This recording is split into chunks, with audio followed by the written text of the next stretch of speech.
Assalamualaikum warahmatullahi wabarakatuh. Salam sejahtera untuk kita semua. Om Swastiastu, Namo Buddhaya, salam kebajikan rahayu. Selamat berjumpa kembali sama Made dalam belajar fisika mudah. Mudah-mudahan Pak Made jumpai dalam keadaan sehat. Ayo kita semangat belajar dalam meraih cita-cita.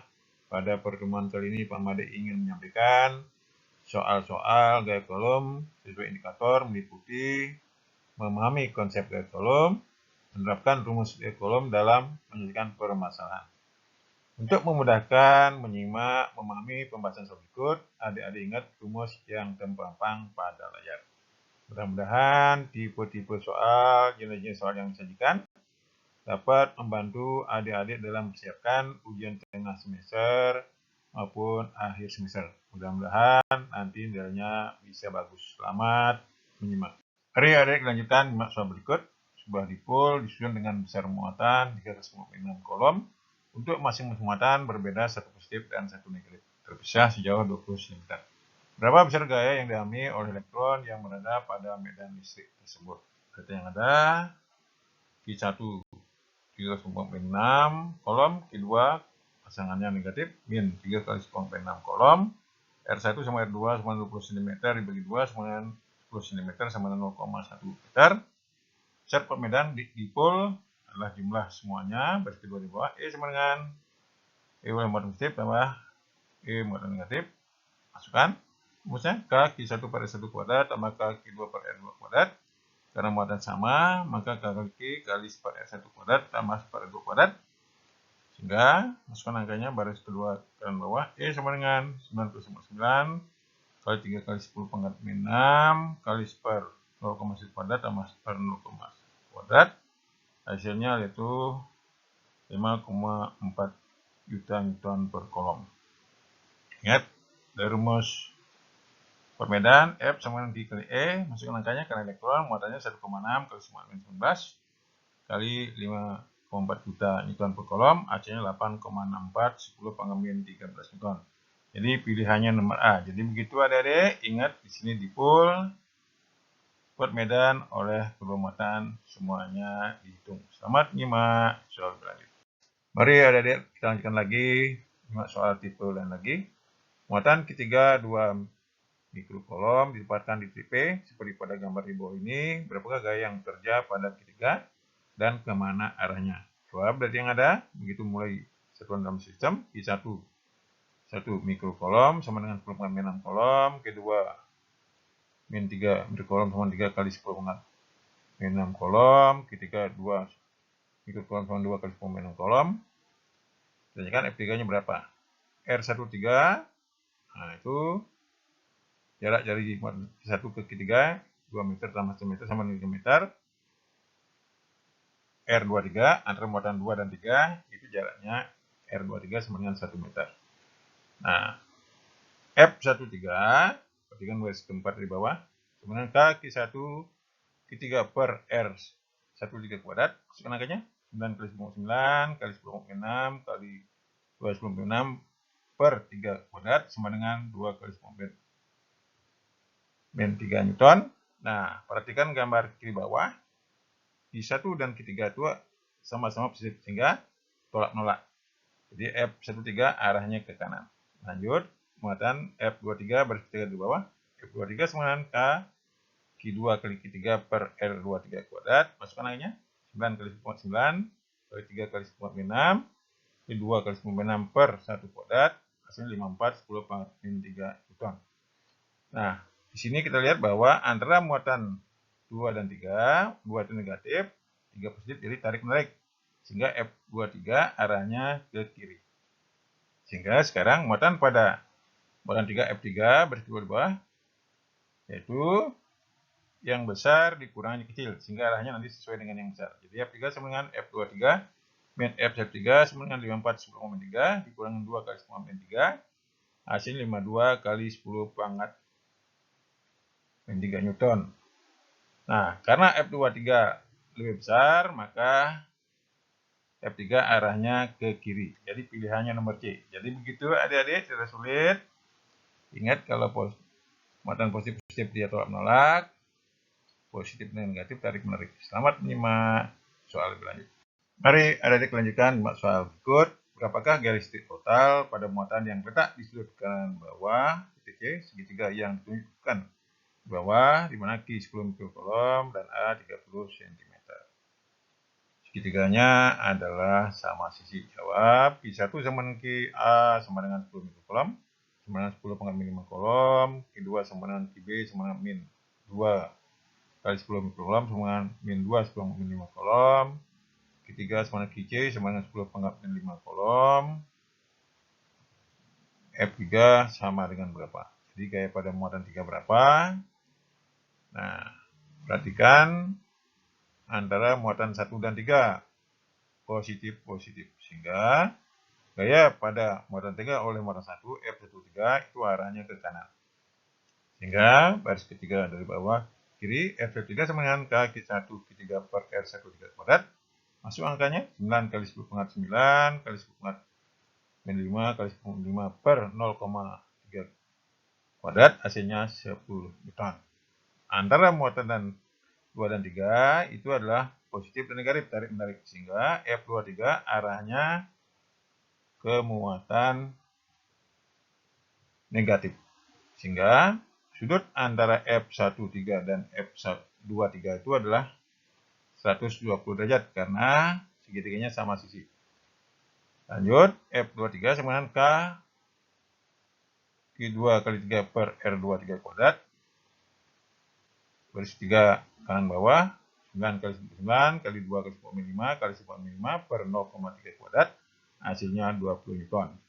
Nah, karena sudutnya kita sudah dapatkan, ingat, gaya adalah besar vektor, sehingga F3 sama dengan akar F13 kuadrat tambah F23 kuadrat tambah 2 F13 F23 cos theta. Maksud angkanya, akar 10 kuadrat tambah 20 kuadrat ditambah 2 kali 10 kali 20 kali cos 120 derajat. Kali terakhir, F3 sama dengan akar 100 tambah 400 tambah 2 kali 10 kali 20 kali min setengah. Ingat cos 120 min setengah. Karena hasilnya yaitu akar 300 Newton atau 10 akar 3 Newton. Pilihannya nomor E. Jadi begitu adik-adik. Tidak sulit. Ingat, gaya adalah besar vektor. Jika untuk mencari sudut antara vektor, kita lukiskan terlebih dahulu untuk memperoleh sudut apit antara kedua vektor. Selamat menyimak soal selanjutnya. Mari adik-adik lanjutkan nyimak soal berikut. Dua partikel tetap masing-masing bermuatan 50 mikrokolom berjarak 24 cm. Berapa gaya yang mereka berikan pada partikel ketiga bermuatan min 25 mikrokolom yang berjarak 13 cm dari masing-masing partikel. Nah, dari data yang ada dapat digambarkan seperti gambar segitiga yang ada di bawah. Kita perhatikan besar gaya yang bekerja karena ditanyakan gaya pada muatan Q3. Q1 dengan Q3 itu adalah positif negatif, sehingga dia tarik menarik. Jadi gaya F13 arahnya ke muatan 1, kemudian muatan 2 dan 3 juga positif negatif, tarik menarik, sehingga gaya pada muatan 2 oleh muatan 3 arahnya ke muatan 3, kemudian membentuk sudut theta. Untuk memperoleh sudut theta, itu kita proyeksikan garis tegak lurus dari muatan 3 ke garis antara Q1 dan Q3.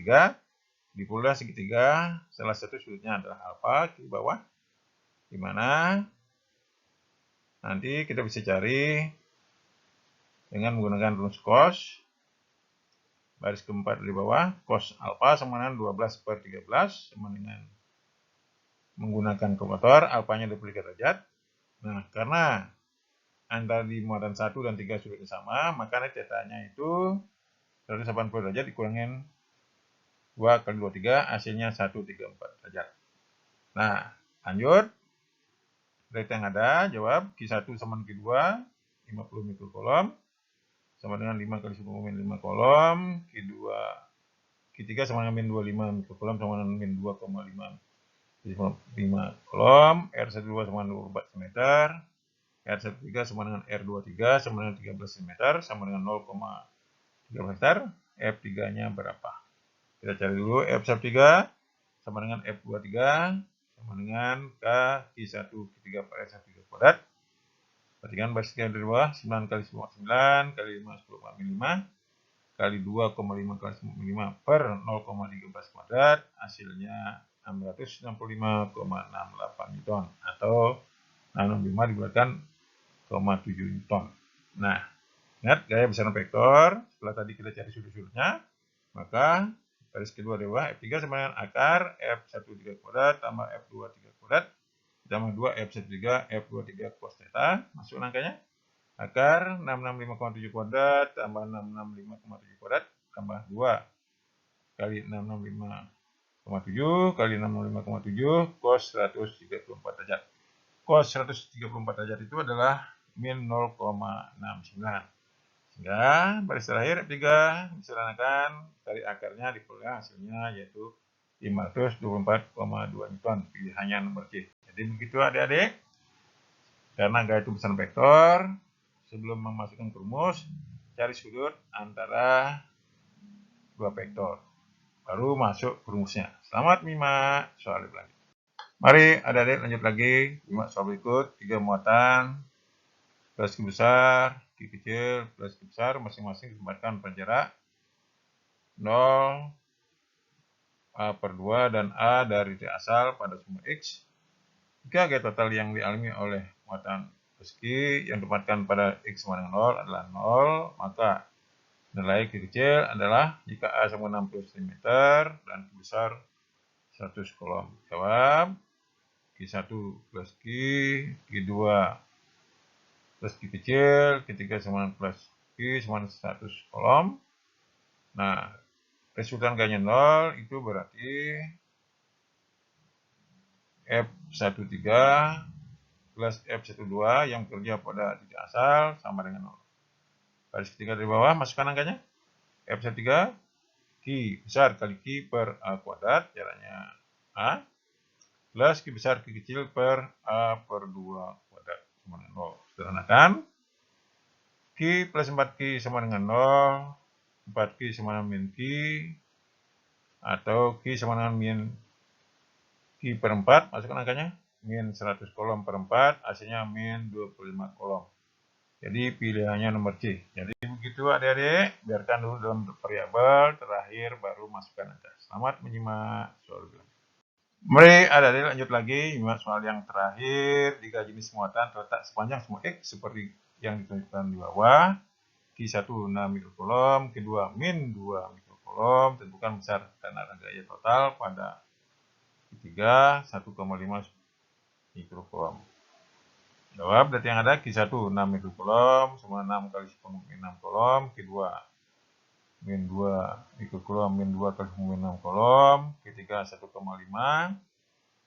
mikrokolom sama 1,5 kali 10 pangkat min 6 kolom. Tanyakan muat gaya pada Q3 berapa. Nah, kita perhatikan dulu gambar kiri bawah antara Q1 dan Q3 ada positif-positif. Nah, kita lihat yaitu tolak menolak F1 arahnya ke kanan. Antara muatan 3 dan muatan 2 menimbulkan gaya F2. Ingat, negatif positif tarik menarik sehingga F2 itu gaya oleh muatan kedua pada muatan ketiga, arahnya juga ke kanan. Sehingga arahnya sama. Karena arahnya sama, nanti gaya pada muatan 3 tinggal dijumlahkan. Kita cari dulu besarnya masing-masing. F1, perhatikan garis ketiga dari bawah. F1 sama dengan K, Q1, Q2 per R1 2 kuadrat. Perhatikan gambar, R1 nya adalah 1 meter. Masuk angkanya 9 kali 10 9. 6 kali 10 min 6, 1,5 kali 10 min 6 per 1 kuadrat dengan 0,081 Newton. F2, garis kedua di bawah, K2 per Q3 per R2 di kuadrat. Perhatikan R23 itu 2 meter. Jadi masukkan aja 9 kali 10,9, 2 kali 10 min 5 kali 1,5 10 min 5 per 2 kuadrat. Hasilnya 0,00675 Newton. Sehingga gaya pada ketiga setelah kita dapatkan tadi dalam penggambaran arahnya sama. Jadi gaya pada muatan 3 yaitu F1 tambah F2 karena arahnya sama. Maksudnya makanya 0,081 Newton tambah 0,00675 Newton dibulatkan, hasilnya 0,088 Newton. Pilihannya nomor A. Jadi begitu adik-adik, tipe-tipe soal, jenis-jenis soal yang berkaitan dengan hukum gaya kolom yang bisa saya berikan. Mudah-mudahan dengan melihat soal akan membantu memudahkan menghadapi ujian tengah semester maupun akhir semester. Jangan lupa like, komen, subscribe, dan share untuk memotivasi saya menyusun materi berikutnya. Sampai jumpa pada pembahasan soal-soal berikutnya. Sampai jumpa.